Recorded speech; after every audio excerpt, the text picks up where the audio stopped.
Welcome to Newsfeed. I'm Tom Mustin. Today we're talking about boosting immunity and foods that could provide the opposite effect. Plus, the new optimism that movie theaters will make a comeback as more start to reopen. But first, Pfizer and its German partner plan to deliver even more COVID vaccines than originally thought. That's partly because a new plant opened in Germany to expand manufacturing. They also got approval to withdraw 6 doses from each vial instead of 5. Together, they planned on making about 2 billion doses. Now they're expecting to fill orders for at least another 500 million just this year. Meanwhile, the internet is lighting up with advertisements for COVID vaccines for sale. It's not clear if they're real, but names like AstraZeneca and Johnson & Johnson are being put out there for between $500 and $1,000 a dose. The Checkpoint cybersecurity company found these vaccines for sale and shared them with us. There are also advertisements selling fake negative COVID-19 test results and vaccine passports. As of last week, AMC announced that 99% of its theaters were open. Regal cinemas will start opening this Friday. It's been tough for an industry dependent on packing large crowds into enclosed spaces. But as Usher Qureshi reports, smaller theater owners are optimistic the show will go on.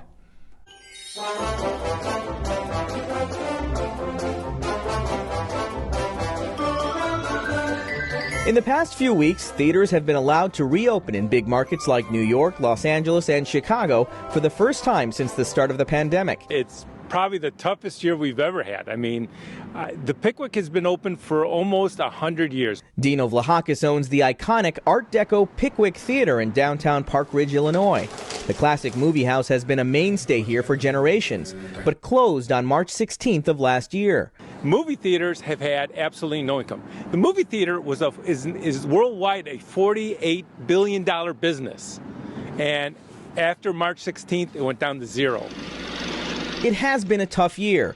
U.S. box office revenues dropped by 80% in 2020 to $2.3 billion, compared to $11.4 billion in 2019. Without any showtimes, the Pickwick turned to innovative ways to stay afloat. They sold popcorn, candy, and other movie night snacks for curbside pickup, minus the movie. So we'll go home, settle down, and watch a movie. Here you go. During the summer, the popcorn pickup was wonderful. We had good turnout. We did it once a week, and then we opened it to a second day. But we continued pretty much for every Saturday. Thank you so much. They also rented out their marquee for personalized messages. Happy birthday wishes, graduation wishes, save the date wishes, and that's actually been something that we never thought would be we would be doing it, and that turned out to be one of the biggest benefits. But once again, the popcorn is popping. Theaters like the Pickwick, which has 900 seats in its main auditorium, are allowed to operate at up to 25% capacity. When people are in the big theater, they do have a sign of relief because they feel much more comfortable in the big theater because there's nobody near them. While the financial scars of the pandemic will linger for some time, Vlahakis says he has faith in the magic of cinema to help them rebound. I really believe when the movies start to hit, and that's going to be about June, July, when you're going to see a brand new big picture coming out, I think then we'll get back. We're social people, and we love the movies. Reporting from Park Ridge, Illinois, I'm Usher Qureshi. Well, last week we saw new claims for jobless benefits fall to their lowest level since the start of the pandemic, but it's still really tough to get a job right now. A majority of people looking for a job say it's actually become more competitive because of the pandemic, according to LinkedIn. The competitive market and an overwhelming number of applicants, hiring managers are saying that video has become the most important thing for vetting candidates and more important, especially when it comes to soft skills. Those soft skills include things like problem solving, teamwork, and communication. Today, LinkedIn is rolling out a new feature to help you showcase those skills to hiring managers. It's called Cover Story. You'll find an option to add it on your profile page. It's a 20-second video feature that serves as a personalized introduction to a potential employer. When it comes to recording your video message, it really is all about your personality. If you're a veterinarian, have your dog in there with you or a pet. If you're not, it's probably not the right way to go, but you really want to make it an opportunity to showcase your soft skills. You'll also be able to add your gender pronouns to your LinkedIn profile now if you'd like future employers to know those before you apply. Meanwhile, LinkedIn's Workforce Confidence Index shows people have been sticking with their jobs during the pandemic, even if they wanted to switch. They just wanted to make sure they collect a steady paycheck. But as we're starting to see things improve now, the LinkedIn career expert we talked with expects more people will be looking for new positions. Some industries now have hiring rates actually above pre-COVID levels. Those include fields like software and IT and transportation logistics. Next on Newsfeed, some fun. Arcade games like pinball became a healthy distraction during the pandemic. You won't believe the sales and how for some it's turned into a competitive sport. The pandemic started a new trend of bringing arcade games like pinball home. Dan Grossman takes a look at the sport that has turned into some people's basements into a relic of the past. The ambient sounds of nature are a clear indicator that spring has sprung. Just endorphin rush, just constant. If there was ever a name to fit a personality, You've got little beeps and bloops and dings. They all kind of have the same similar like ding, ding, ding, ding, ding, ding, ding, ding, ding. Tim McCool's is it.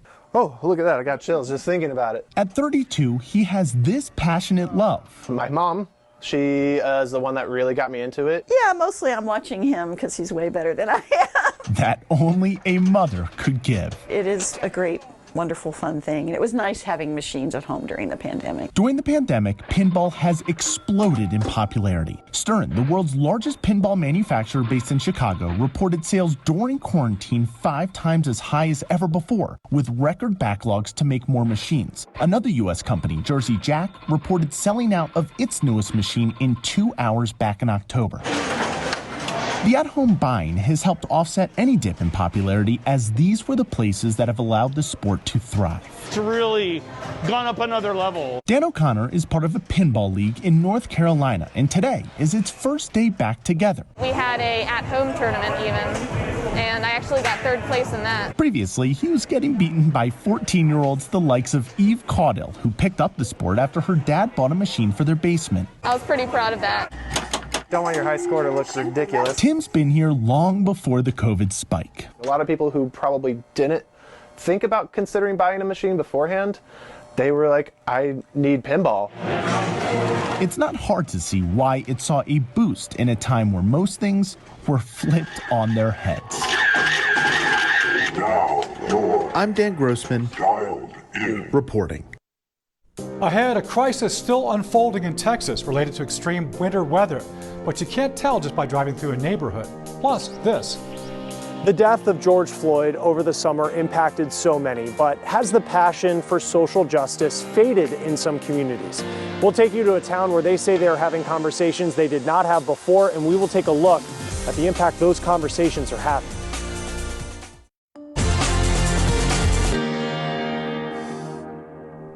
It's called an invisible disaster, perhaps the largest plumbing crisis of modern times. Many homes in Texas have had water restored or turned on by municipalities since historic winter weather earlier this year. But hot water or even flushing toilets still is not possible for those that need labor-intensive and costly repairs to their pipes. The people who are most vulnerable, which is the elderly, the uninsured, underinsured, disabled, they don't have personal connections to plumbers. So they're waiting. They're being the last served. And that's who we've really targeted in our responses.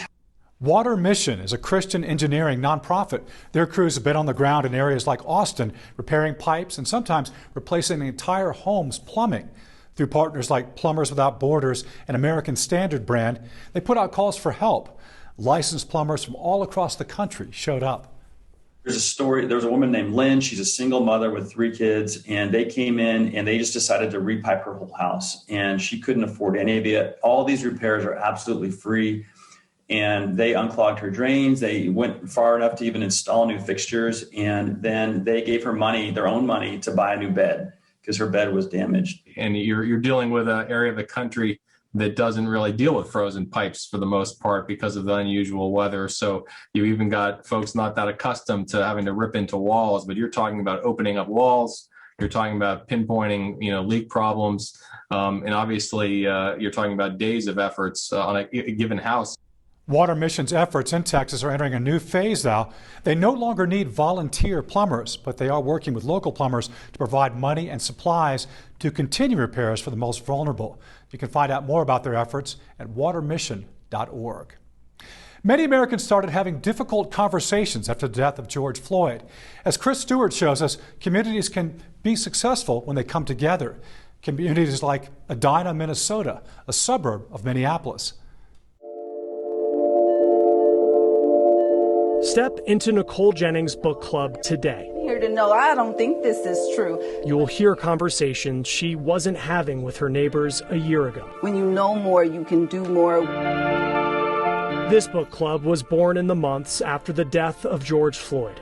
The discussion is often about issues at the core of what took place less than 10 miles from where they live in the Minneapolis suburb of Edina.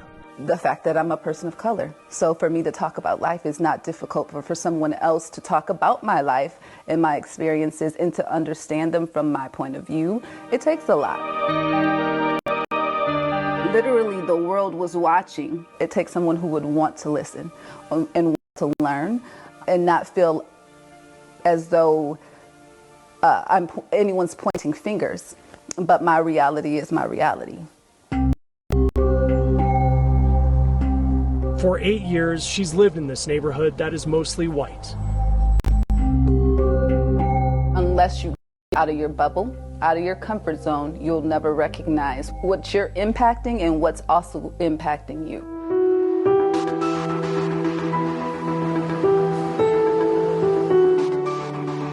My favorite bumper stickers I've seen is "Change is good, you go first." Like many suburbs across America, Edina is evolving. Mayor Jim Hovland says his city has taken steps over the years to become more inclusive, like hiring a race and equity coordinator. Gaining a better understanding of what these issues have historically been for people that are different from us, that have faced more impediments in life, things that we just took for granted. Usually in Edina, I think we try and stray away from the hard conversations about race, diversity, and inclusion in order to avoid conflict. High school senior Shreya Kunkamola has taken an active role in Edina when it comes to social justice. She's building a virtual art gallery titled From Struggling to Healing. It's something that we can all come together with and come to appreciate together. And I think from that, then we have the ability to understand other people and where they're coming from. And you've inherited it. It's hard to know what progress looks like for an issue so deep. People paying attention to what it is that goes on over here. So personal. There's no yardstick for progress when you think about the centuries of acts that have not been discussed. Nicole says book club conversations have grown over the months to be authentic. We can take what we're reading and look around us in the world. It's the fact that we listen, and by doing so, we learn from each other. As we close in on a year since many parts of America started having uncomfortable conversations, Nicole says it's important the discussions don't go quiet. Ahmaud Arbery, right? That was before. And then right after that was Breonna Taylor. And it was like sequential. And again, you don't recognize it until it got in your backyard. That was frustrating. That was frustrating. It was that concept. It wasn't the fact that let's talk about it moment. No, I'm eager to do that, actually. So I welcome it. In Edina, Minnesota, I'm Chris Stewart reporting. Some snack foods may be hurting your immune system, and during a pandemic, it's probably not something you want to hear. New research from the Environmental Working Group focuses on a preservative in processed foods called TBHQ.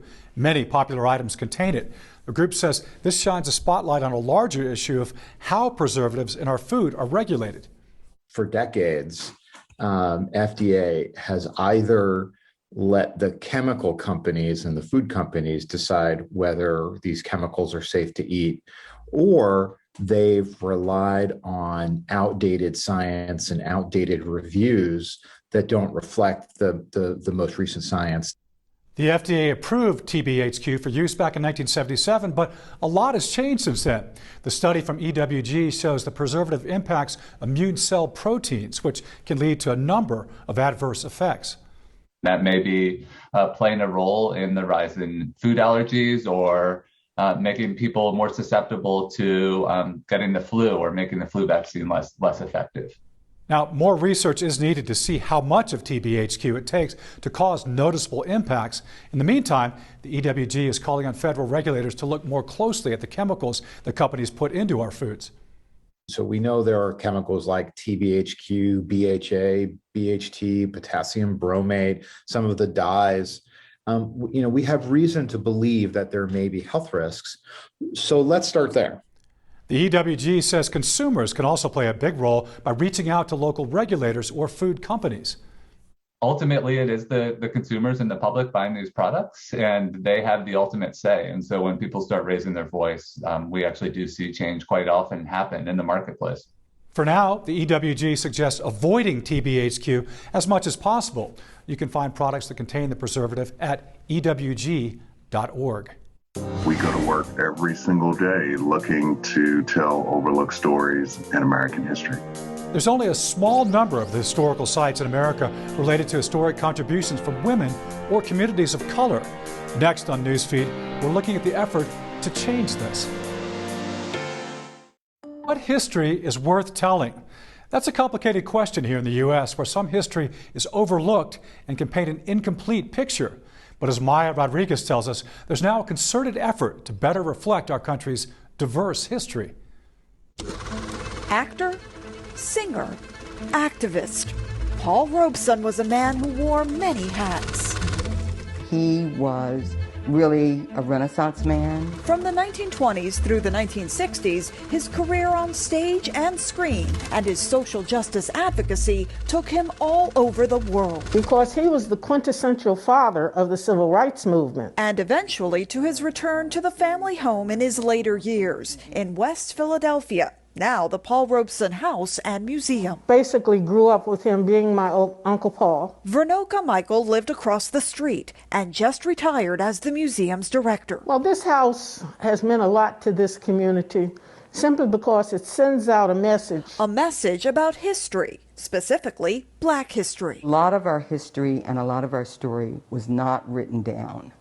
And because of that, we're not able to trace a lot of the historic sites or a lot of our ancestors. So having a house like this that can date back to the 1800s, that's like a phenomenon. It's highly unusual because of the more than 100,000 sites listed in the National Trust for Historic Preservation. Only 10% are related to historic contributions from women or communities of color.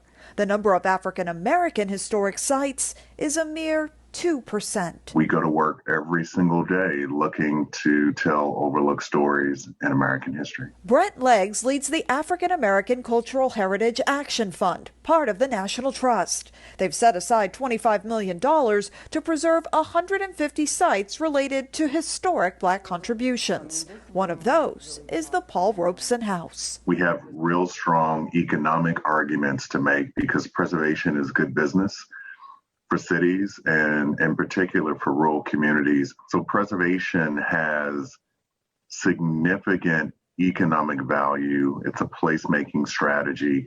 It helps to grow creative economies. The house is starting this whole redevelopment that's really happening in West Philadelphia, and we're at the vocal point of that. And there's work to be done. We would like to finish off the apex because that was never done in this last renovation. In the hopes that added space will add to the history here. But we want to make sure that after we're gone, that there was a footprint, that there was a mark, and there was a story to be told. And not forgotten. In Philadelphia, I'm Maya Rodriguez. Thank you, Maya. And that does it for us today. I'm Tom Mustin. This is Newsfeed.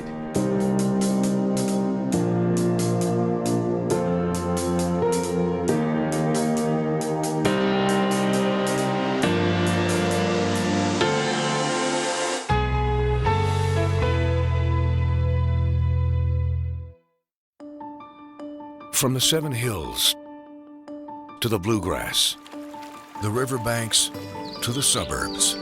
This is home, where big dreams are born. A place to be creative, sing, and celebrate what unites us. Where we work hard to support our families, lend a helping hand to our neighbors in their time of need, celebrating the traditions and events that bring us together, learning from the past to build a better future, where everyone is welcome.